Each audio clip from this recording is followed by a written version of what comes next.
ईसाई सभी आपस में भाई भाई। हिंदू मुस्लिम सिख ईसाई सभी आपस में भाई भाई। हर जगह तीनों रंग आसमान में, सब मिलकर जन गण मन गाओ, इस तिरंगे के सम्मान में।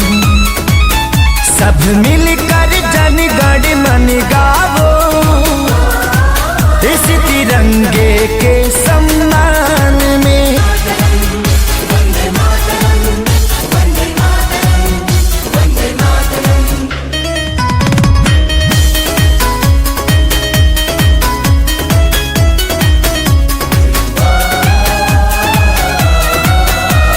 जिन लोगों ने दी कुर्बानी उनका हम पर कर्ज है।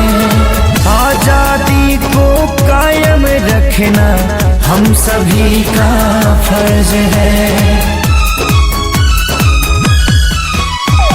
इसकी लहर में माँ की ममता बूढ़े बाप की सीख है। मासूम बच्चों की किलकारी विधवाओं की चीख है।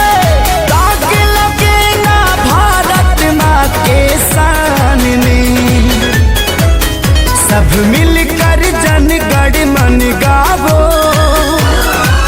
इस तिरंगे के सम्मान में। सब मिल